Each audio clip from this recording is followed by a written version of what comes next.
Hey guys, Peter here to tell you about the latest from Lord of the Lost, Opvs Noir Volume 3, out April 10th on Napalm Records. The album has 11 tracks, 44 minutes in length, and this is the band's 12th length studio album. They are a German goth rock metal band.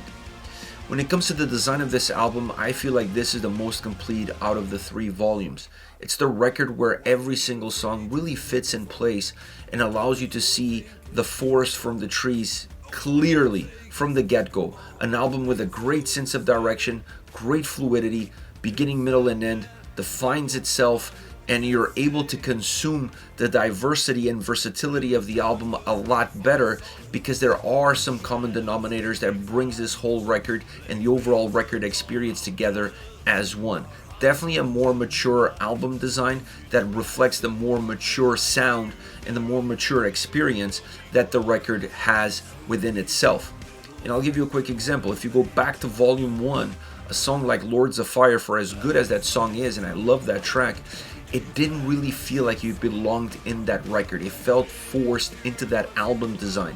The soundscape of that track doesn't really match any other song on that record, and it almost feels like a jolt within the design of the album itself. There's no such track like that on this record.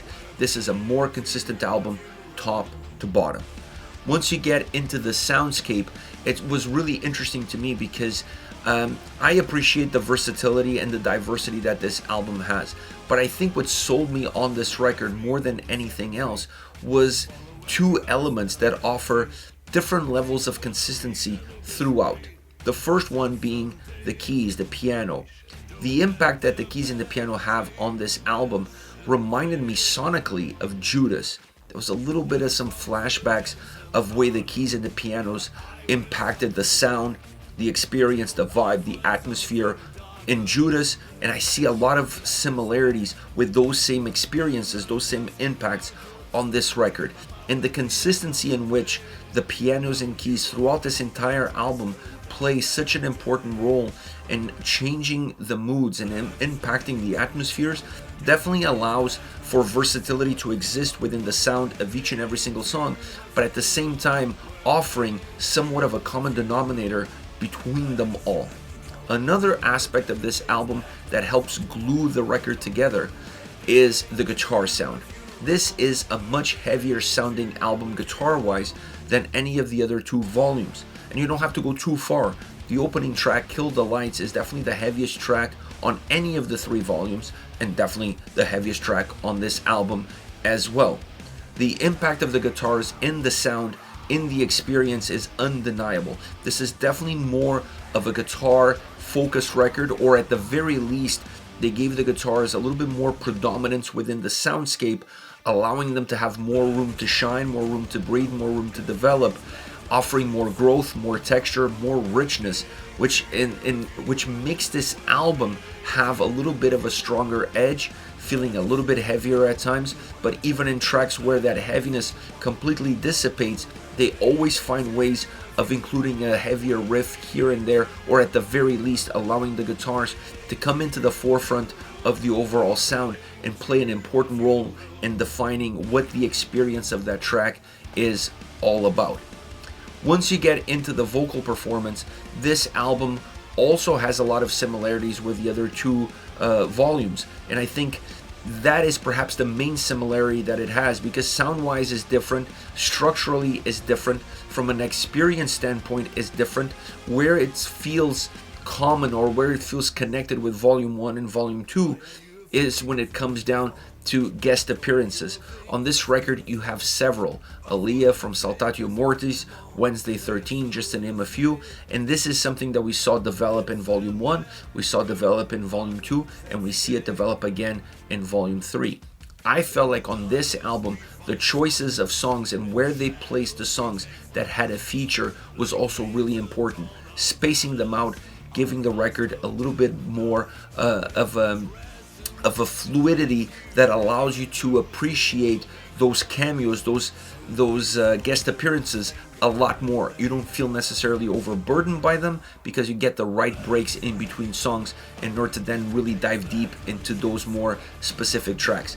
We saw a little bit of that in the other two volumes. I think it's better suited on this record, or at least better presented on this album, and those guest appearances really add, and that's also something that could be said about the two previous volumes, the guest appearances really add quality to the songs and add value to the overall record as well.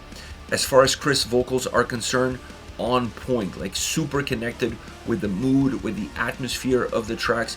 Amazing performance, a little bit more of harsh vocals on this record from him, not a lot. In a song like Kill the Lights, you're going to get a little bit more, perhaps a song where you're going to get the most, but there's going to be some sporadic harsh vocals here and there sprinkled out throughout the entire record, but it's definitely more of a clean vocal performance by Chris, and a very warm and rich, clean vocal performance at that. I honestly really enjoy these tracks from a vocal standpoint, from a lyrical standpoint, and from an overall delivery. This is overall a more complete body of work.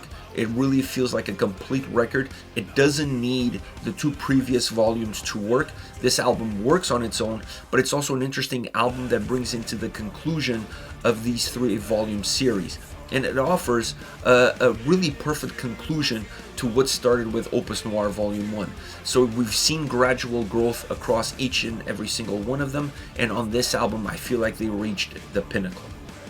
Once you come into my favorite songs of the record, I started off with Kill the Lights, the opening song, and like I said, the heaviest track on this album. I'm going to go and say it again, the heaviest track out of the 3 volumes. It is a heavy song with some darkness to it, some goth rock dark experience to it. The guitars obviously play an important role in that heaviness, so do the drums, but this track also has a very good orchestral atmospheric sound that permeates throughout the track and gives the song some of that darkness as well, and it definitely helps develop an atmosphere outside of the overall heaviness that the track holds. Vocally, you're also going to see some heaviness with harsh vocals, and the harsh vocals really help define the heavier sound of the track. And the song has its hookiness. The heaviness takes nothing away from how hooky and memorable the track is, both from a musical standpoint but also from a vocal standpoint. And the chorus definitely stands out with quality, with emotion, and definitely with size as well. Then you have a song like SquareOne, which in my opinion is a very 80s synth-driven electronic style track. And you see that not just coming from the synths, but even in the drum sound, a very electronic drum sound that also reminds me of the new wave era in the 80s. And that impacts the vibe of the song. It definitely impacts the way the song feels. The piano on this song adds a great component to the way the song develops. It allows the vocals to have a little bit more room. It also allows the vocals to have a little bit more size, to feel a little bit more distant from the sound itself. It gives them power, it gives them space, two very important elements that allow the track at times to feel very stripped down, but still feel very rich in terms of the sound that it offers. I like the melancholic elements that the track has, and you see a lot of that melancholy being emphasized in the verses of the song. And then you have a little bit more bite on the guitars, on the overall sound. The song develops and it takes you into a much bigger sounding chorus. The track also develops from verses to verse. It's not like the track stays linear and just jolts you with the chorus. This is a song that grows and develops as you move along with it, adding more elements, becoming more rich, becoming more texture. It's a great track all around. It has a really well-defined chorus with a great impact, but the overall piano, the atmosphere that piano brings into the song, and the overall 80s style experience are definitely the calling cards of SquareOne. Last but definitely not least, Your Love is Colder Than Death. This song has some similarities to SquareOne in terms of the melancholy, and in terms of how predominant the vocal performance is and how everything becomes subjugated by it. The main difference for me on a track like this is that the darkness is a lot easier to detect on Your Love is Colder Than Death. It's a song that you can definitely feel it a little bit more, not just in the sound, but in the overall composition, and definitely in the vocal performance. The chorus is a little bit heavier than SquareOne. There's more volume to it. There's some guitar heaviness that comes in and definitely has an impact, allowing the track to become a little bit bigger because of that underlying heaviness that the guitars infuse. The keys have the commonality of having this dark vibe to them. So it's a much darker song than SquareOne. It's a heavier song at times than SquareOne, but it's also a more emotional song than SquareOne. And I don't think you can downplay the level of emotion that this song brings to the table, because everything else becomes a reflection of that same emotion. This is it, Lord of the Lost with Opvs Noir Volume 3. Hit me up in the comment section, let me know your thoughts, and I'll see you all at the next one. Take care, guys.